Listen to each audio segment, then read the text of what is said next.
Hello, and thank you for listening to this episode of the Isms and Schisms podcast. We are continuing our little series of Christmas specials in the lead up to that most festive day. If I've got my timing right and there are no technical hiccups, which is not guaranteed, this episode should be coming out on the 12th of December, 2 weeks before Christmas Day on the 25th of December. But why is Christmas celebrated on the 25th of December? Why, of all of the days of the year, was that the day that was chosen? The New Testament doesn't tell us when he was born. It doesn't provide any specific dates. Jesus' Wikipedia page doesn't give us a date either. And actually, not many Christians of the early church celebrated the birth of Jesus, and when, or if they did, they celebrated it on different days of the year. Unraveling it all is fascinating. It's really interesting how and why we ended up with the 25th of December. So let's explore why that date was chosen.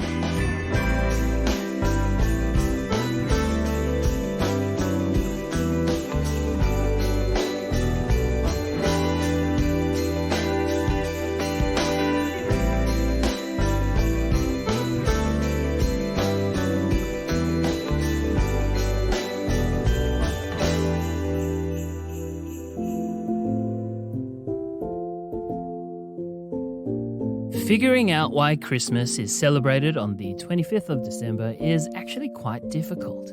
It's a real tangle of traditions and sources and ideas. But first, I want to clarify that Christmas is not just one day.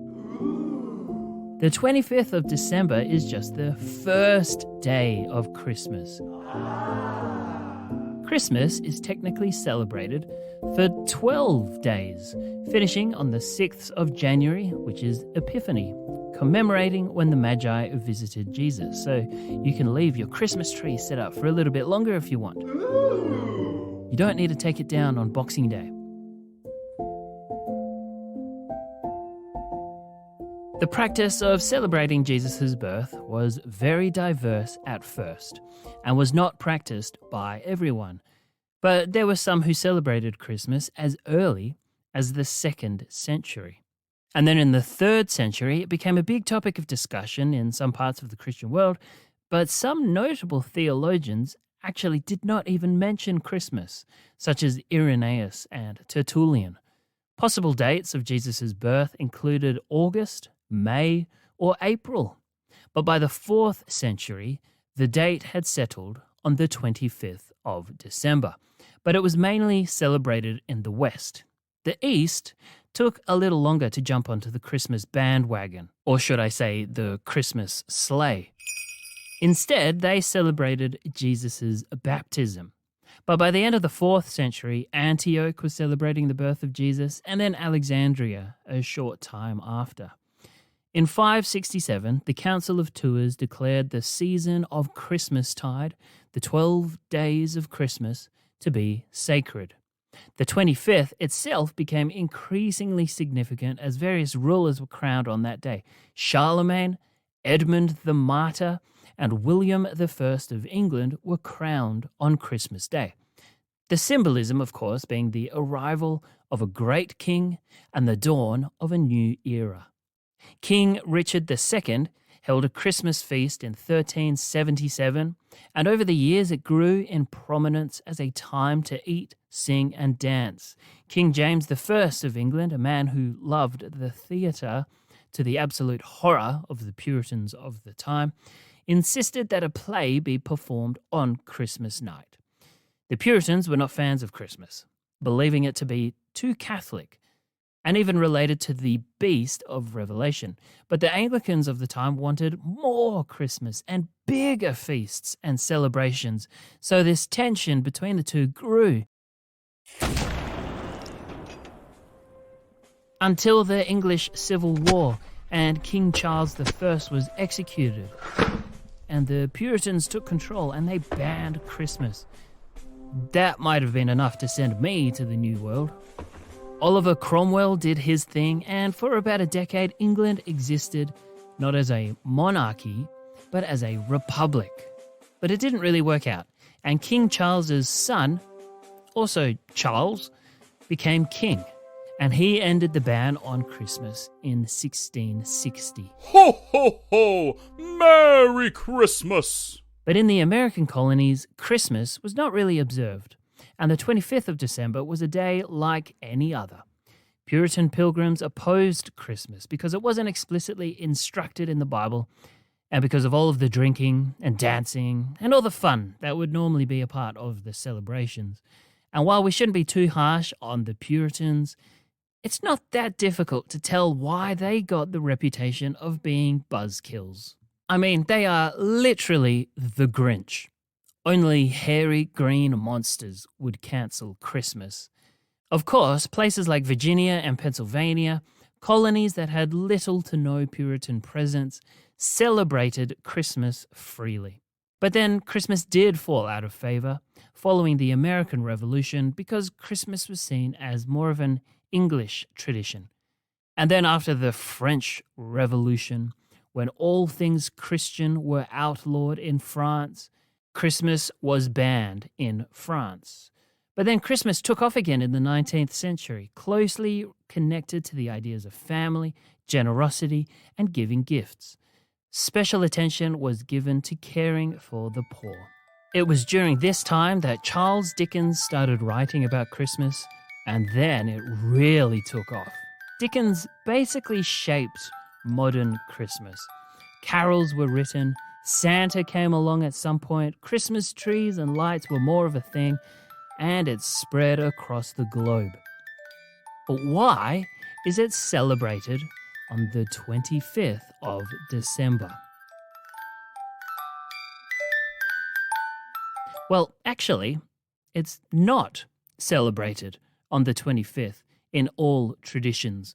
Various Eastern and Russian traditions follow the older Julian calendar for religious festivals. This was the calendar set by Julius Caesar in 46 BCE. It's a pretty good calendar, but was very slightly off. The Julian calendar calculates the length of a year to be 365.25 days. So every 4 years there is a leap year. However, by the 16th century, they realized that Easter was being celebrated about a week too late. So Pope Gregory XIII demanded a new calendar, which he named after himself, of course. And in the Gregorian calendar, the Earth revolves around the Sun in 365.2425 days, which is a stupid number, but that's just what it is. And that's the calendar we follow today. Instead of having a leap year every 4 years, we have a leap year every 4 years only if that year is divisible by 4, or isn't divisible. I don't actually really know. If I'm completely honest, I did not know that until just now. But also, I don't really pay much attention to the date. I just look at my phone to tell me what the date is whenever I need to sign a document. I don't remember the last leap year. I'm sure we had one, I just don't remember it. But in any case, within the Julian calendar, there is an extra 3 days every 4 centuries, which is not really much, but it does mean that Christmas this year, 2023, is celebrated in some Eastern traditions next year on the 7th of January. And this is blowing my mind right now. From what I gather, the reason these other Christian churches did not accept the Gregorian was because A, the 1500 years of Christian tradition, including Jesus' life and the major councils, etc., all happened according to the Julian calendar. And B, it was probably unlikely that the East would simply adopt whatever the West was doing, especially when it was named after the Pope himself. That would have been a pretty bitter pill to swallow. Apparently, there's an even more accurate calendar, the revised Julian calendar. According to Wikipedia, it's basically the same as the Julian, except that years divisible by 100 are not leap years, except that years with the remainders of 200 or 600, when divided by 900, remain leap years. And I have no idea what I just said. There is way too much mathematics going on. Some of these Eastern traditions have adopted this new calendar and so celebrate on the 25th of December. But then the Coptic and Ethiopian churches celebrate Christmas on the 28th of December, following the Coptic and Ethiopian calendars respectively. There has already been way too much discussion on calendars in this episode, so let's just move right on. Most traditions follow the 25th of December, so let's explore why that date is the day. There's a handful of traditions concerning the 25th. A number of different theories to explain why that date was chosen.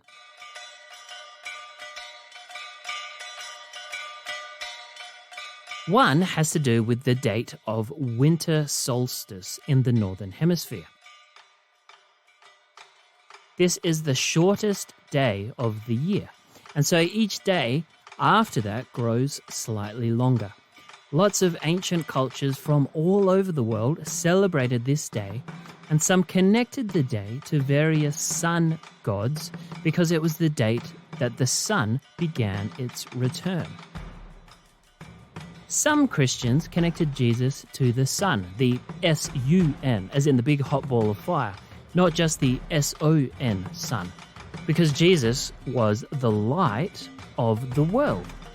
The 4th century theologian Augustine said, "Hence it is that he was born on the day which is the shortest in our earthly reckoning, and from which subsequent days begin to increase in length.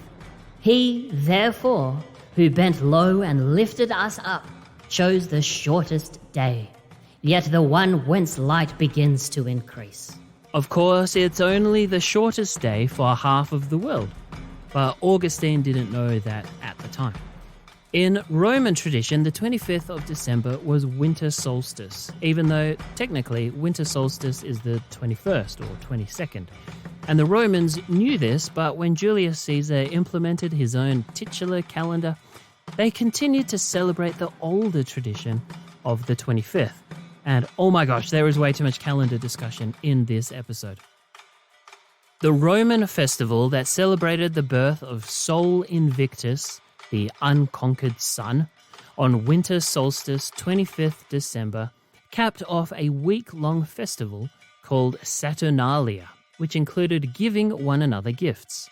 The Roman tradition of gift-giving may have influenced the Christian tradition of giving gifts at Christmas, but gift-giving already was a central part of the Christmas message, seen in the Magi giving gifts, but also, theologically, the incarnation was seen as a gift from God to humanity. So the giving of gifts was a pretty reasonable way of celebrating the day, whether it was a Roman tradition or not. John Chrysostom, in the 4th century, said, "They call it the birthday of the unconquered. Who, indeed, is so unconquered as our Lord? Or if they say that it is the birthday of the sun, he is the Son of Justice." In other words, their sun god is a parody of the real thing, which is the Son of God, Jesus. However, it has been argued that the Roman Emperor Aurelian, who was emperor toward the end of the 3rd century, and so Christianity had not yet been legalized, moved the festival of Sol Invictus, which is actually called Dies Natalis Solis Invicti, to the 25th of December, actually to compete with the Christian celebration of Christmas.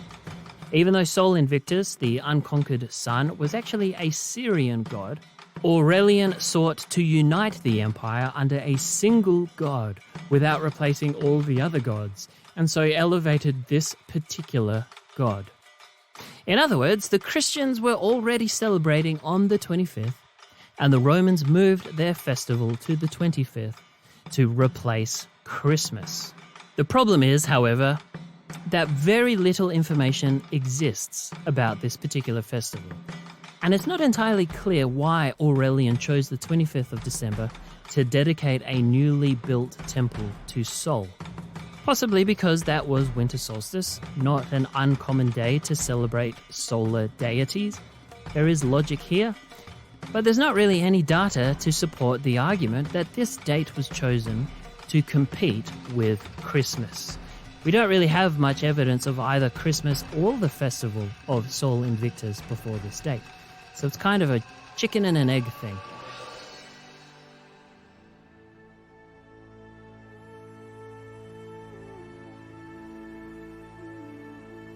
It wasn't until another half century or so, in the year 336, when the Emperor Constantine decreed that Christmas be celebrated on the 25th of December.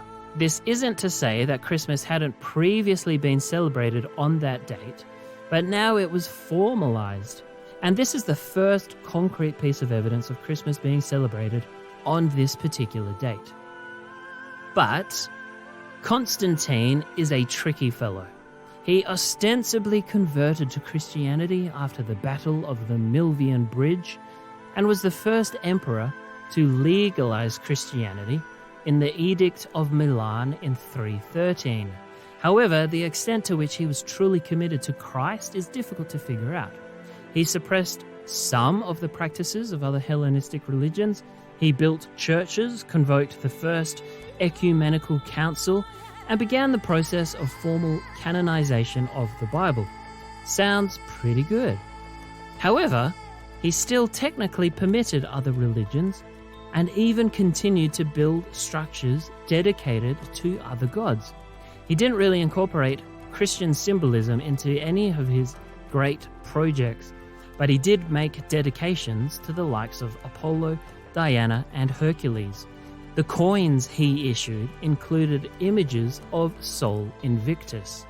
So the point there is that it's likely, if not probable, that rather than converting to Christianity and then just getting rid of everything else, Constantine instead simply incorporated the Christian God into the great pantheon of Roman belief. In other words, Jesus became just like all the other gods, one among many. Greco-Roman religion was very syncretic like that.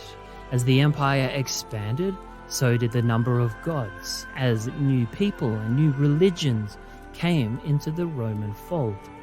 Hence, it is possible that Constantine did the same thing with Christmas. He joined them together. If you're going to worship the unconquered Son and Jesus, why not just celebrate their birthdays at the same time? It seems Constantine did that in lots of other instances, putting Jesus right next to the other Roman gods in the form of statues and coins and things like that. So it is possible that he did the same with Christmas. Winter solstice was also the date when the birth of another god named Mithras was celebrated. Mithras was an Iranian deity and possibly had Zoroastrian roots. And I bet you weren't expecting to hear about Zoroastrianism 2 weeks in a row on what are supposed to be Christmas specials. But in any case, Mithras was associated with the sun and light and became popular amongst Roman soldiers. Another theory or tradition is dating Jesus' conception to the 25th of March, which is spring equinox, and the Annunciation, the day that Mary was told she would have a baby. 9 months after that is the 25th of December, and so that is why Christmas is celebrated on that day, according to this theory.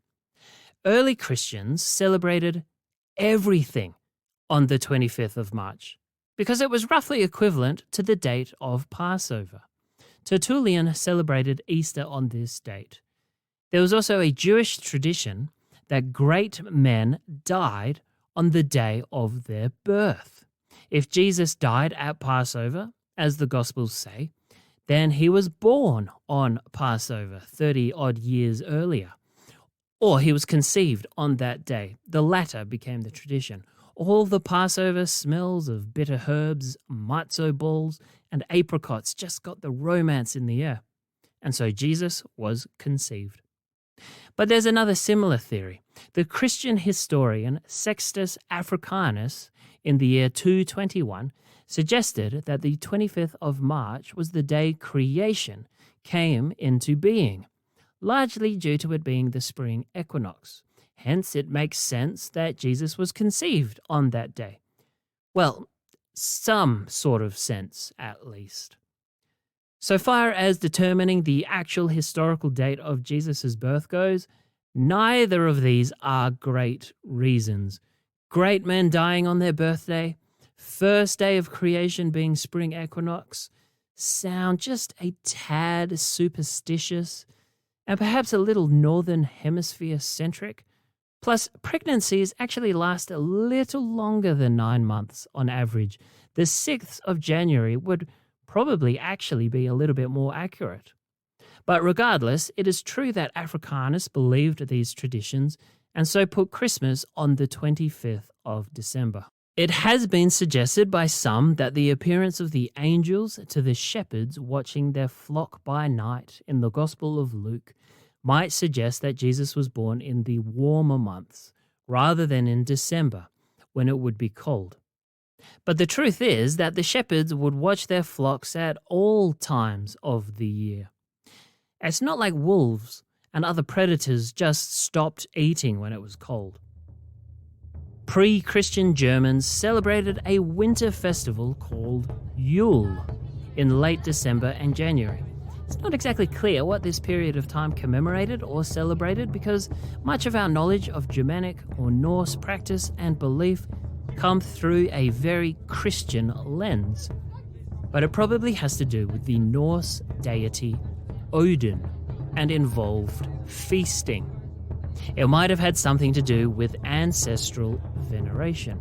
There also seems to have been a practice of swearing oaths on a holy pig and then sacrificing that pig. As the German tribes became Christian, either by choice or otherwise, the Yule-time traditions mixed with Christmas traditions, and some of those traditions have survived to today, especially in Northern Europe. It's quite possible that the tradition of a roast ham on Christmas stems from this Yule pig. That's Christmas in December, but what about Christmas in July? For those of you listening to this episode in the Northern Hemisphere, such as my faithful few listeners in Germany, Danke schön, the idea of celebrating Christmas in July might seem very weird. But when it's 43 degrees Celsius, which is about 110 Fahrenheit, you don't really want a big hot meal with mulled wine and Santa costumes. Well, that's not entirely true. I could go a roast ham, apple pie, and mulled wine any time of the year. But the point is that the traditions normally practiced in the Northern Hemisphere when it's cold don't really translate to an Australian summer. So some people like to have a Christmas party in July when it's a little bit colder. We still don't get snow though. The practice actually began in the United States, but it's quite popular in Australia. But then again, Australians tend to take any excuse to justify beer-fueled revelry. The founder of the Church of Jesus Christ of Latter-day Saints, Joseph Smith, dated Jesus' birth to the 6th of April, a date accepted by many within the church. I searched for why this particular date was chosen, and I couldn't find any explanation. If there is a logical explanation and evidence to support this date, it's hidden deep within the interwebs. If there is evidence, I would genuinely be interested to see it. But the LDS Church did officially begin on the 6th of April in 1830. So my skeptical mind supposes that that date was chosen for Jesus' birth so that it coincides with the birth of the church, to imbue that date with extra significance, even though it seems to be completely arbitrary. Nevertheless, they still celebrate Christmas in December. So what should we make of this? Why was the 25th of December chosen? The 4 main theories we've covered include 1. Jesus is the light of the world, and so it makes sense to celebrate him on the traditional day to celebrate the sun, which is winter solstice. 2. Constantine united the birth of Jesus with the birth of Sol Invictus to draw the Christian god into the Roman pantheon. 3. To coincide with the celebration of the sun god Mithras. 4. 25th of December is 9 months after the apparent date of Mary's Annunciation, dated to the 25th of March, either because that is seen as the date creation came into being, or because it was believed that great men died on the same day that they were either born or conceived. The theory that Sextus Africanus chose this date because he believed Jesus was conceived on the 25th of March, spring equinox, and the date when creation came into being, is rather compelling. Was Jesus actually conceived, or did creation actually begin on that date? No, but sources do confirm that Africanus believed it and so chose the 25th of December. However, that's probably not why it became the popular date. Africanus's influence was not big enough to make the 25th the standard. People throughout the 3rd century after Africanus continued to either not celebrate Christmas or celebrated it at different times. Clement of Alexandria said that some celebrated it on April, May, or even August. It was only with Constantine in 336 that the 25th of December became the standard date, and the reason for that date does not seem to have anything to do with Africanus or Africanus's theories, but rather to line it up with other festivals that were being celebrated on winter solstice. But I'd also suggest that we just don't really know. There is not enough evidence to come to a firm conclusion about why we celebrate Christmas on the 25th of December. In reality, it seems there were lots of influences upon that date. Political, theological, social. That's how traditions develop, organically, interacting with culture and the day-to-day, on-the-ground practices of people. Did the church try to replace a pagan practice with a Christian one to rid the world of paganism? No, that's absolutely not what happened. That's a common criticism of the Christian practice of Christmas, an example of the colonial and imperial nature of the church. The church has behaved poorly at some points in history, but this is not one of those moments. It seems more likely to me that Constantine was incorporating this Christian festival into the broader religious life of the Greco-Roman world. And then as Christianity grew in popularity over the next couple of centuries, pagan practices dropped away until it basically disappeared from urban centers in the 6th century, and Christmas was the reigning festival of winter solstice, and has stayed on that date ever since. But does it really matter what day Christmas is actually celebrated? I don't think so. It's kind of nice being at the end of the year, and if it was in March or April, that would be too close to Easter. And there's no real reason for the 25th not to be Christmas, unless you're Orthodox and you follow the Julian calendar, or you don't celebrate it at all, like the Jehovah's Witnesses, who claim that Christmas, along with Easter, are rooted in pagan festivals. And as we've discussed, that is not exactly true. But it's also not exactly not true. This is how all traditions develop, religious or not, Christian or not. They are cultural expressions of what we value. The traditions that have developed around Christmas are a mesh of culture and belief, and as culture has influenced tradition, so tradition has influenced culture.